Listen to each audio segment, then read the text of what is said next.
మొన్నటి వరకు ఉన్న వైఎస్ఆర్సీపీ ఈరోజు ప్రతిపక్షం అనుకుంటున్న వైఎస్ఆర్సీపీ ఈరోజు పరిస్థితి ఏంటంటే వాళ్ళది ఒకటే సిద్ధాంతం, ఒక ఫేక్ రాజకీయం, ఫేక్ ప్రచారం, కళ్ళబొల్లి మాటలు, అబద్ధాలు, నంగనాచి కబుర్లు, ఇవే సిద్ధాంతాలతో వెళ్ళడమే కాకుండా ఈ రోజుకి కూడా మొన్నటి వరకు వాళ్ళు అధికారంలో ఉన్నారు కాబట్టి ఇంకా మేము అధికారంలోనే ఉన్నాము అన్న భ్రమతోనో లేకపోతే అధికారాన్ని తొందరగా రావాలన్న ఆతృతతోనో తప్పు మీద తప్పులు చేస్తూ ప్రజలకి అడ్డగా బుక్ అయిపోతున్నారన్న సంగతి మనందరికీ కూడా అర్థమవుతుంది.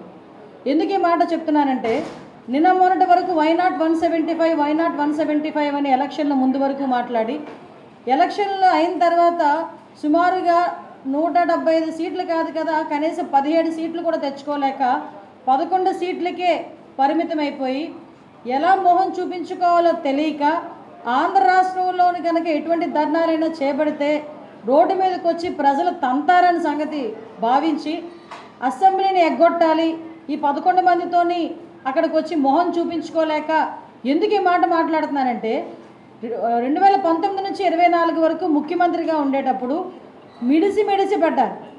అటువైపు కనీసం వయసుతో సంబంధం లేకుండా వయసుకు కూడా గౌరవం ఇవ్వకుండా ప్రతిపక్షాల వాళ్ళు నోటుకు వచ్చినట్టు మాట్లాడారు. అయితే ఈరోజు అదే 11 మందితో ప్రతిపక్ష హోదా కూడా లేకుండా సాధారణ పులివెందుల ఎమ్మెల్యేలాగా అసెంబ్లీలో అడుగు పెట్టలేక ఏదో విధంగా అసెంబ్లీ నుంచి బయటికి రావాలనే ఉద్దేశంతో అసలు రాజకీయానికి సంబంధం లేని ఒక వినుకొండ ఇష్యూని బేస్ చేసుకొని ఇక్కడ రాష్ట్రంలో ఏదో జరిగిపోతున్నాయని చెప్పి ఎస్టాబ్లిష్ చేయడానికి ఢిల్లీలో కూర్చొని అనకూడదు కానీ ఆ జంతర్ మంతర్ దగ్గర ఈ తొగ్లకి రెడ్డి వెళ్ళి కూర్చొని ధర్నా చేయటం చూస్తూ ఉంటే నిజంగా ఒక్కొక్కసారి ఏదో అంటారు కదా, జగన్మోహన్ రెడ్డికి ఒక్కొక్కసారి మైండ్ పోతుంది అంటుంటారు, నిజంగా మైండ్ పోతుందేమో అనిపిస్తుంది.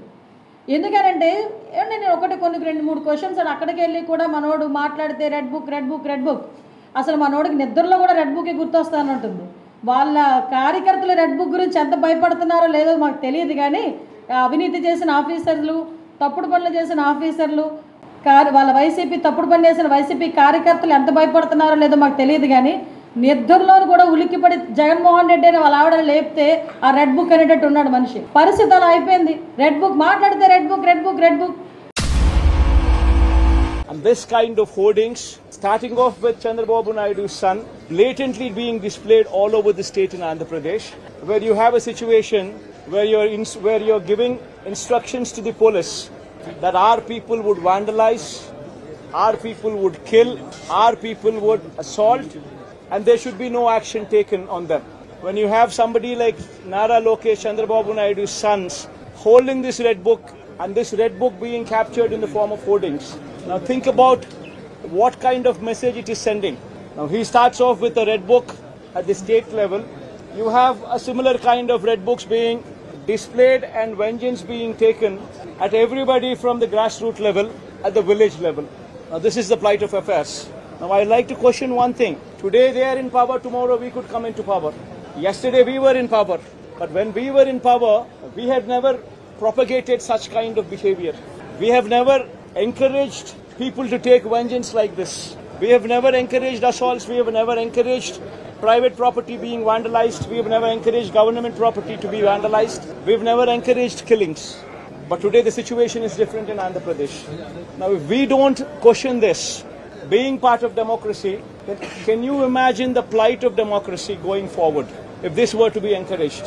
I urge the entire media, the national media especially, I also urge various parties who actually constitute democracy to have a look at these photographs what are displayed, to have a look at the video clippings which are being displayed, have a look at them and then ask yourself, is this what we want from democracy?